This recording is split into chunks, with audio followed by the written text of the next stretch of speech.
everyone. Today we will study chemical properties of the nitrogen family. तो हमारी जो first chemical property है वो जो हम पढ़ने जा रहे हैं आज, that is oxidation state. Oxidation state क्या होता है? The charge carried by the element either by loss of electron or gain of electron is known as the oxidation state. And आप लोगों को पता ही होगा why there is a loss or gain of electron by the element, just to get the stable configuration, है ना? Just to get the stable noble gas configuration, the elements will lose or gain the electron. And on the basis of that loss or gain of electron, we obtain a charge on the element, and that charge is known as the oxidation state. ठीक है, तो हमारी nitrogen जो family है वो आपकी two types की oxidation state show करती है।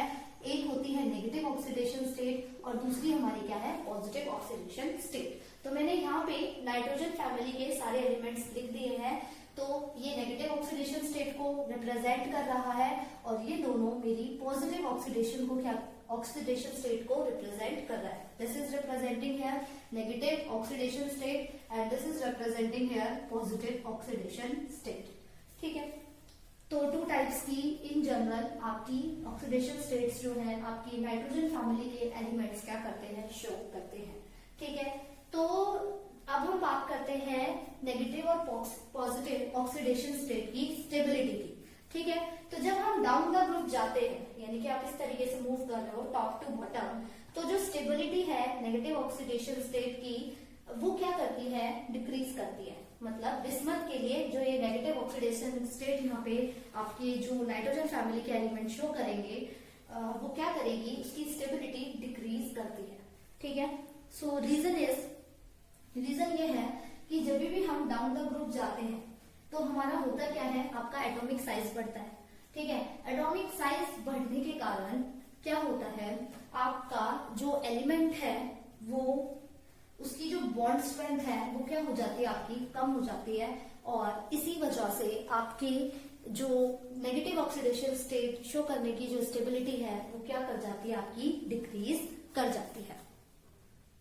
सो हमें पता चल गया जब हम डाउन द ग्रुप जाते हैं तो हमारा एटॉमिक साइज जो है वो बढ़ता है।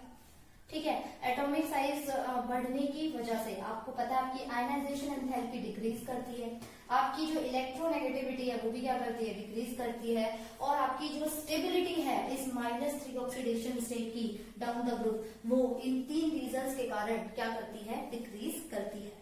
ठीक है, और नेगेटिव ऑक्सीडेशन स्टेट अगर आपके एलिमेंट्स को नाइट्रोजन फैमिली के एलिमेंट्स को शो करवानी है तो या तो वो हाइड्रोजन के साथ रिएक्ट करके नेगेटिव ऑक्सीडेशन स्टेट शो कर सकते हैं या फिर मोर इलेक्ट्रोपॉजिटिव एलिमेंट्स के साथ कंबाइन करके वो क्या कर सकते हैं? नेगेटिव ऑक्सीडेशन स्टेट शो कर सकते हैं। जैसे कि मैं एक एग्जांपल अगर आपको यहाँ पे दिखा दूं, मैंने यहाँ पे लिखा है Mg3N2। अगर मैं यहाँ पे अब नाइट्रोजन की ऑक्सीडेशन स्टेट निकालूं, कैसे निकालेंगे हम? हमें पता है मैग्नीशियम का जो वैलेंसी होती है, जो चार्ज होता है वो होता है +2, यानी कि 3 इंटू +2 कितना हो गया? 6 + 2x इज इक्वल टू 0, क्योंकि इसके ऊपर कोई चार्ज नहीं है। तो हमारे पास x की वैल्यू यहाँ पे कितनी आ गई? -3। सिमिलरली अगर मैं NH3 लिखती हूँ, ठीक है, तो यहाँ पे भी x + 3 is equal to 0, x is equal to -3। तो आपके अगर नाइट्रोजन फैमिली के एलिमेंट्स को नेगेटिव ऑक्सीडेशन स्टेट शो करनी है तो या तो वो हाइड्रोजन के साथ रिएक्ट कर सकते हैं या फिर मोर इलेक्ट्रोपॉजिटिव एलिमेंट के साथ क्या कर सकते हैं? बॉन्ड बना सकते हैं, जिससे वो नेगेटिव ऑक्सीडेशन स्टेट को क्या कर सकते हैं? शो कर सकते हैं। क्लियर? तो आपके ये सारे एलिमेंट्स जो है ये आपके इस तरीके से नेगेटिव ऑक्सीडेशन स्टेट को शो कर सकते हैं। बट आपने इसका वेरिएशन जरूर अच्छे से ध्यान रखना है। आपसे पूछ सकते हैं कि stability of negative oxidation state down the group क्यों डिक्रीज करती है? Due to increase in size, decrease in ionisation enthalpy and decrease in electronegativity, the stability of the negative oxidation state decreases down the group. ठीक है, अब हम बात करते हैं किसकी? पॉजिटिव ऑक्सीडेशन स्टेट की। ठीक है, तो पॉजिटिव ऑक्सीडेशन जो स्टेट है वो आपके मोर इलेक्ट्रोनेगेटिव एलिमेंट्स के साथ अगर आपके नाइट्रोजन फैमिली के जो एलिमेंट्स हैं वो कंबाइन हो जाते हैं तो आपकी पॉजिटिव ऑक्सीडेशन स्टेट जो है नाइट्रोजन फैमिली के एलिमेंट्स जो है शो करने लग जाते हैं। जैसे कि अगर मैं लिख रही हूँ क्या? PCl3। ठीक है, आपको पता है क्लोरीन क्या है? हाइड्रोजन है और ये इलेक्ट्रोनेगेटिव भी है ना। और अगर मैं लिख रही हूँ सपोज PCl5, अगर मैं दोनों की ऑक्सीडेशन स्टेट यहाँ निकालू तो X -3 इज इक्वल टू 0, यानी कि यहाँ पे ये +3 ऑक्सीडेशन स्टेट शो कर रहा है, और X +5 is equal to 0, minus आएगा यहाँ पे, इट विल बी माइनस है, okay. X -5 is equal to 0, तो X इज इक्वल टू +5, ठीक है। तो मोर इलेक्ट्रोनेगेटिव एलिमेंट्स के साथ अगर आपके नाइट्रोजन फैमिली के एलिमेंट्स बॉन्ड बनाते हैं तो they will either show +3 oxidation state और +5 ऑक्सीडेशन स्टेट। जब हम डाउन द ग्रुप जाते हैं, ठीक है, पॉजिटिव ऑक्सीडेशन स्टेट के लिए मैं बात कर रही हूं, जब हम डाउन द ग्रुप जाते हैं तो stability of +3 oxidation state increase करती है और स्टेबिलिटी ऑफ +5 ऑक्सीडेशन स्टेट जो है वो क्या करती है, डिक्रीज करती है। और इन दोनों का जो रीजन है ऐसा वेरिएशन शो करने का, वो रीजन क्या है यहाँ पे, इनर्ट पेयर इफेक्ट, ठीक है।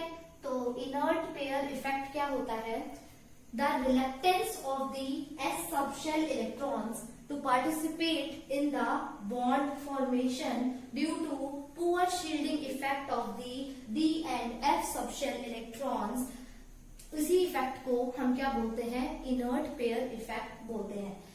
कैसे होता है मैं एक बार और आपको बता देती हूँ, वैसे मैंने आपको प्रीवियस वीडियो में बताया था। जैसे कि मैं बिस्मथ की अगर इलेक्ट्रॉनिक कन्फिग्रेशन लिखूं, ठीक है, वो कैसे लिखेंगे हम, जीनॉन, ठीक है, जीनॉन के बाद 4F14 5D10 6S2 6P3, ठीक है। तो आप इस बिस्मथ की इलेक्ट्रॉनिक कॉन्फ़िगरेशन में क्या ऑब्जर्व कर रहे हो, आपके F सबशेल और D सबशेल के जो इलेक्ट्रॉन्स है वो कंप्लीटली फिल्ड है, और F और D सबशेल जो है पुअर शील्डिंग इफेक्ट शो करते हैं। क्योंकि F और D सबशेल का शील्डिंग इफेक्ट पुअर होता है, तो आपके जो ये S सबशेल के इलेक्ट्रॉन्स हैं वो न्यूक्लियस से इतना स्ट्रांगली बाउंड हो जाते हैं कि ये बॉन्ड फॉर्मेशन में पार्टिसिपेट नहीं कर पाते। तो जो बॉन्ड फॉर्मेशन में जो इलेक्ट्रॉन पार्टिसिपेट करते हैं वो सिर्फ और सिर्फ इस P सबशेल के इलेक्ट्रॉन्स होते हैं। तो यही हमारा इनर्ट पेयर इफेक्ट होता है। Due to the poor shielding effect of this F subshell and D subshell electron, the electrons in the S subshell are not able to participate in the bond formation. And why they are not able to participate in the bond formation? Because the electrons in the S subshell are held more firmly by the nucleus. That means it increases the effective nuclear charge. The poor shielding effect of the D and F subshell increases the effective nuclear charge, and that's why the electrons in the S subshell are not able to participate in bond formation. तो जो bond formation में जो participation होता है वो इस P subshell के electrons का ही होता है, और इसी इफेक्ट को हम क्या बोलते हैं, इनर्ट पेयर इफेक्ट बोलते हैं। तो अब आपसे पूछने जाए कि +3 ऑक्सीडेशन स्टेट की स्टेबिलिटी डाउन द ग्रुप क्यों बढ़ती है और +5 की क्यों डिक्रीज होती है, तो उसका रीजन क्या है, इनर्ट पेयर इफेक्ट। और इनर्ट पेयर इफेक्ट क्या होता है मैंने आपको एक्सप्लेन कर दिया है, ठीक है। आपके जो नाइट्रोजन एलिमेंट है इस नाइट्रोजन फैमिली के अंदर, इसका साइज बहुत ज्यादा छोटा होता है, ठीक है। इसमें absence of vacant d orbital होता है। तो this is the only element in the nitrogen family which can show all the oxidation state from -3 to +5. मैं आपको दिखा देती हूँ इसकी सारी की सारी ऑक्सीडेशन स्टेट ये किस तरीके से -3 to +5 ऑक्सीडेशन स्टेट्स जो है वो शो करता है।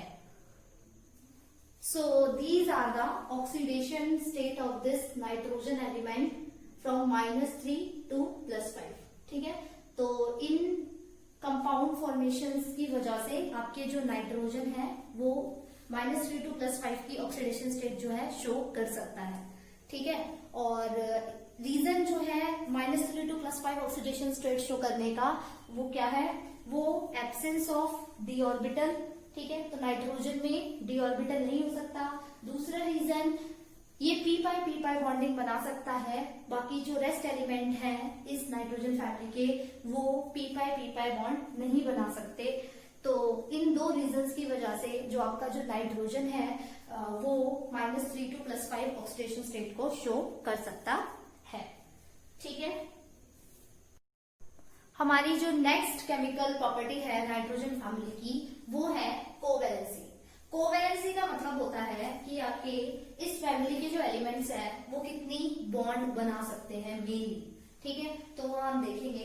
तो हमें पता है इसकी जो जनरल कॉन्फ़िगरेशन होती है वो क्या होती है, NH2NP3। ठीक है, तो मैं नाइट्रोजन की जनरल कॉन्फ़िगरेशन आपको लिखकर दिखा देती हूँ एक बार। 1s2 2s2 2p3, यही इसकी जनरल कॉन्फ़िगरेशन है। तो आप देख रहे हो यहाँ पे ये 2s और ये हमारा है 2p orbital, and this and this. ठीक है, तो आपको क्या दिख रहा है, यहाँ पे सिर्फ 3 ही अनपेयर्ड इलेक्ट्रॉन है। जितने अनपेयर्ड इलेक्ट्रॉन होंगे उसी के साथ तो ओवरलैपिंग होगी, तो जो कोवैलेंसी शो की जाएगी नाइट्रोजन के थ्रू वो क्या शो की जाएगी, आपकी 3। ठीक है, क्यों, क्योंकि आपके पास क्या है, 3 अनपेयर्ड इलेक्ट्रॉन्स हैं। ठीक है, सिमिलरली हम बात करें किसकी, फास्फोरस की। फास्फोरस का एटॉमिक नंबर कितना होता है हमारा, 15। So what is the configuration, 1s2 2s2 2p6 3s2 3p3, this is the configuration. तो अगर आप यहां देखेंगे 3s 3p 1 2 3,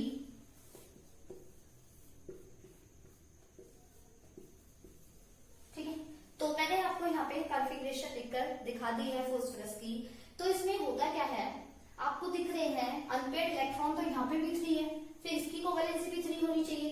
इसकी कोवैलेंसी को 5 क्यों बताया गया, तो होता क्या है इसके अंदर आपका जो ये 3s का जो ये इलेक्ट्रॉन आपको दिख रहा है, अगर मैं इसको एक्साइटेड स्टेट में ले जाऊं तो आपका जो ये इलेक्ट्रॉन है वो यहां से रिमूव होके कहां पे आ जाएगा, आपके 3d सब शेल में आ जाएगा। तो अब आपके पास मैक्सिमम अनपेयर्ड इलेक्ट्रॉन कितने हो गए, 5। तो ये कोवैलेंसी कितनी शो कर सकता है, आपका फास्फोरस 5 कोवैलेंसी शो कर सकता है। सिमिलरली आपका आर्सेनिक कर सकता है, सिमिलरली एंटीमनी कर सकता है। बिस्मथ क्यों नहीं कर सकता, अब आप लोग खुद बता सकते हो कि बिस्मथ की कोवैलेंसी यहाँ पे 3 क्यों है। तो उसका सिर्फ और सिर्फ एक ही रीजन है, वो एक रीजन क्या है कि आपका जो बिस्मथ है due to inert pair effect वो सिर्फ और सिर्फ 3 ही कोवैलेंसी शो कर सकता है, क्योंकि इसके जो 6s सबशेल के जो इलेक्ट्रॉन्स होंगे वो आपके बॉन्ड फॉर्मेशन में पार्टिसिपेट नहीं कर पाएंगे। क्लियर, तो ये हमारा क्या था, कोवैलेंसी के बारे में था। लेकिन अब इसी में बात आ जाती है किसकी, मैक्सिमम कोवैलेंसी की, कि मैक्सिमम कोवैलेंसी आपके नाइट्रोजन फैमिली के जो एलिमेंट्स हैं वो क्या शो कर सकते हैं।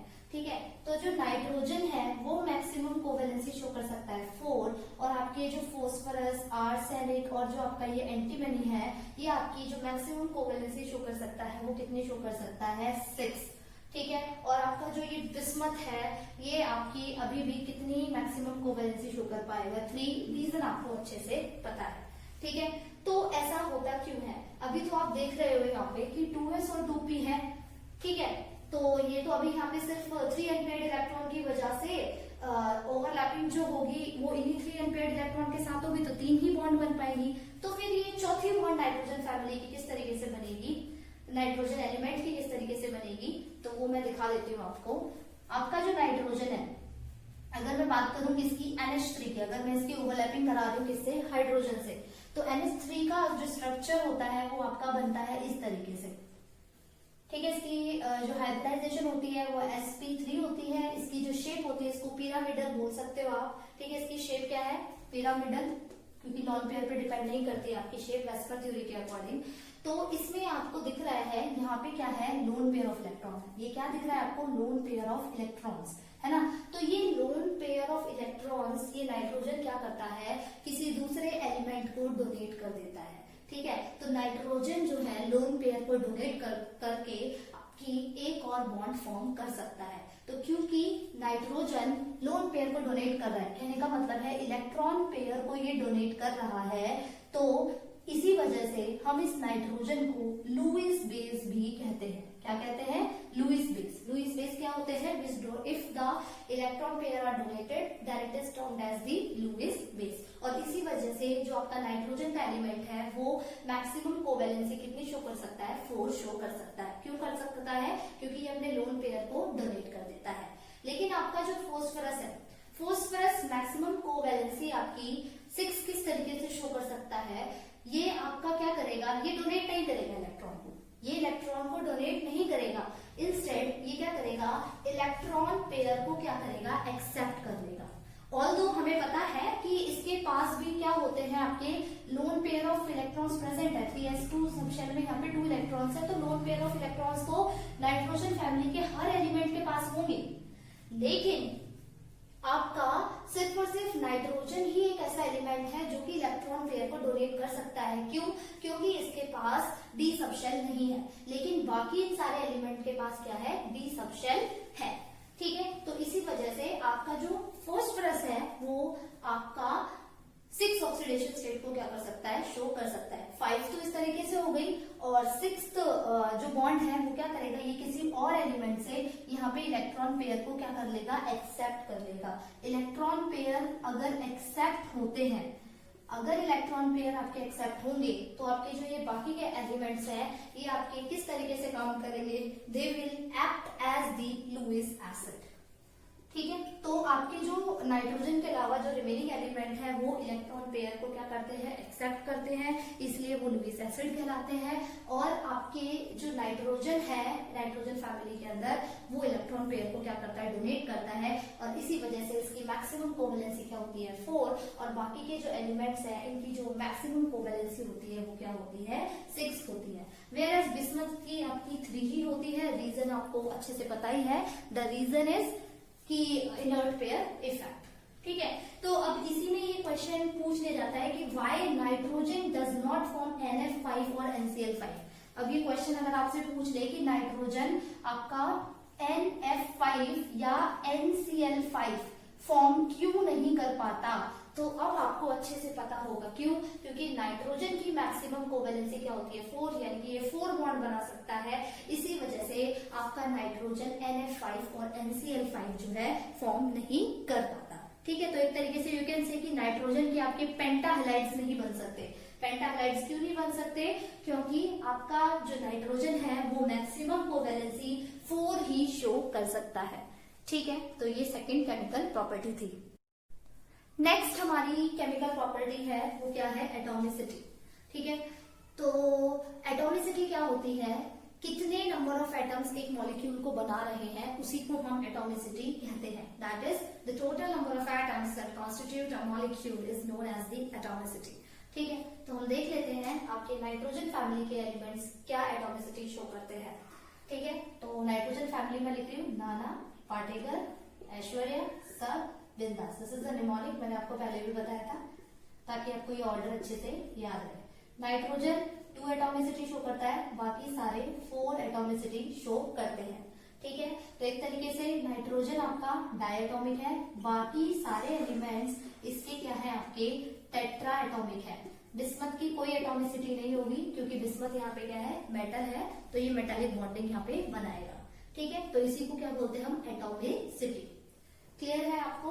तो नाइट्रोजन आपका डायटोमिक क्यों है आप बता सकते हो, क्योंकि इसमें एब्सेंस ऑफ डी ऑर्बिटल है।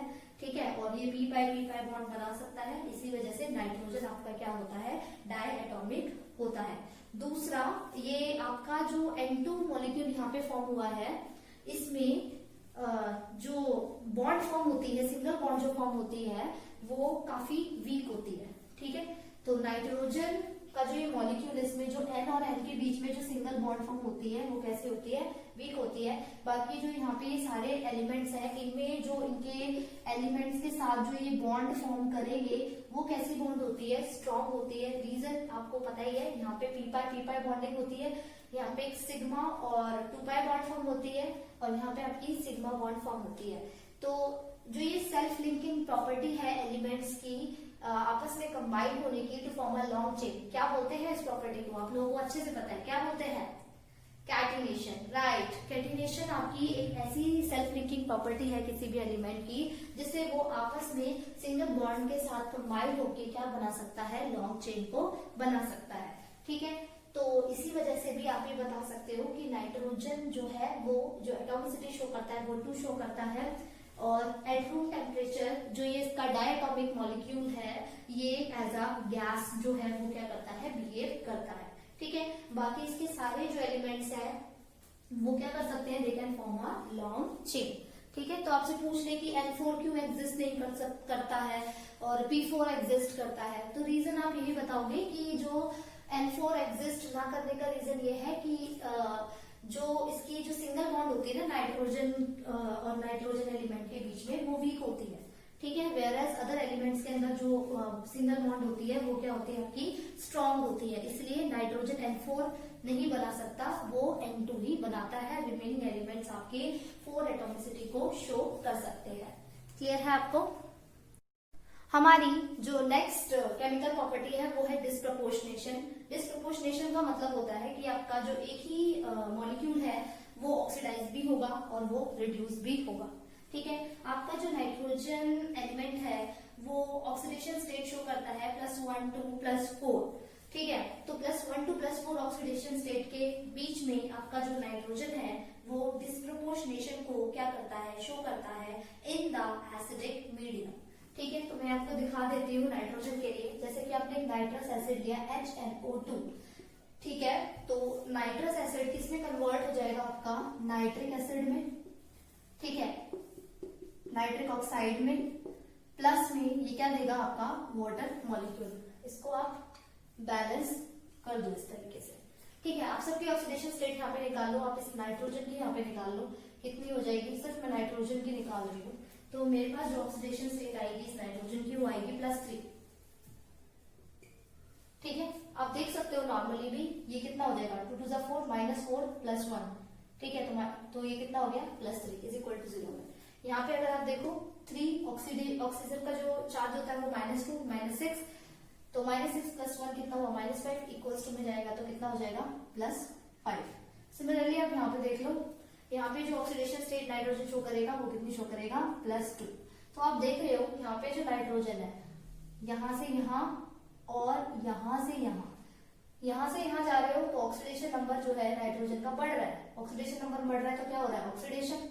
और यहाँ से जब यहाँ मूव कर रहे हो तो आपका ऑक्सीडेशन नंबर क्या कर रहा है, डिक्रीज हो रहा है। ऑक्सीडेशन नंबर डिक्रीज हो रहा है तो इसका मतलब आपका हो क्या रहा है, रिडक्शन। ठीक है, तो नाइट्रोजन +1 2 +4 ऑक्सीडेशन स्टेट के बीच में डिस्प्रपोर्शनेशन को शो करता है in the acidic medium. Similarly आपका फॉस्फरस भी -3 2 +5 ऑक्सीडेशन स्टेट के बीच में वो क्या शो करता है, डिस्प्रपोर्शनेशन शो करता है एसिडिक मीडियम में भी और बेसिक मीडियम में भी। ठीक है, ये दोनों में शो करता है फॉस्फरस। तो इसका मैं दिखा देती हूँ आपको। फॉस्फरस लिया आपने 3PO3, आपने क्या किया, इसे, ये फॉस्फरस है, आपने इसे हीट करा, तो जब आप इसे हीट करोगे तो आपको मिलेगा क्या, फॉस्फोरिक एसिड। ठीक है, प्लस में फॉस्फीन गैस। ठीक है, तो आप इसे बैलेंस कर लो, तो how will it be balanced, यहाँ 4 लिख दो and here it will B 3। ठीक है, अब इसमें ऑक्सीडेशन स्टेट्स निकाल लो। फॉस्फरस की ऑक्सीडेशन स्टेट फॉस्फरस एसिड में कितनी आएगी, +3। ठीक है, कितनी आएगी, +3। आपको पता ही है किस तरीके से आई है, 3 × -2 -6 -6 +3 कितना हुआ, -3 इज इक्वल टू में जाएगा तो +3। सिमिलरली यहाँ देख लो, ऑक्सीजन में चार्ज -2 × 4 -8 -8 प्लस दिस 3 -8 + 3 कितना हुआ, +5। ठीक है, सिमिलरली यहाँ पे तो +1 है, प्लस मतलब हाइड्रोजन की ऑक्सीडेशन स्टेट कितनी होती है, +1, तो +1 × 3 कितना हो गया, +3, तो इक्वल्स टू में जाएगा तो क्या मिल जाएगा आपको यहाँ पे -3। तो आप देख रहे हो +3 से +5 ऑक्सीडेशन नंबर बढ़ रहा है तो ऑक्सीडेशन शो कर रहा है। ठीक है, +3 to -3 ऑक्सीडेशन नंबर डिक्रीजेस, तो यहाँ पे क्या हो रहा है आपका, रिडक्शन। ठीक है, तो फॉस्फरस -3 to +5 ऑक्सीडेशन स्टेट के बीच में आपका डिस्प्रपोर्शनेशन शो करता है in both acidic and basic medium. लेकिन आपका जो नाइट्रोजन है वो +1 to +4 ऑक्सीडेशन स्टेट के बीच में डिस्प्रपोर्शनेशन शो करता है एसिडिक मीडियम में। ठीक है, लेकिन जब हम डाउन द ग्रुप जाते हैं due to inert pair effect +3 oxidation state की जो स्टेबिलिटी है वो क्या हो जाती है, बढ़ जाती है। ठीक है, तो क्योंकि +3 ऑक्सीडेशन स्टेट की stability due to inert pair effect down the group क्या करती है, बढ़ती है। इसी वजह से जो आर्सेनिक से बिस्मथ के एलिमेंट्स हैं वो डिस्प्रपोर्शनेशन कराने की जो उनकी टेंडेंसी है वो भी क्या कर जाती है, डिक्रीज कर जाती है। ठीक है, तो क्या बोला मैंने कि जब आप डाउन द ग्रुप जाते हैं स्टेबिलिटी ऑफ +3 ऑक्सीडेशन स्टेट आपकी क्या करती है, इंक्रीज करती है। क्यों इंक्रीज करती है, due to inert pair effect, है ना। तो टेंडेंसी टू शो डिस्प्रपोर्शनेशन, तो आर्सेनिक से बिस्मथ के लिए टेंडेंसी जो है टू शो डिस्प्रपोर्शनेशन,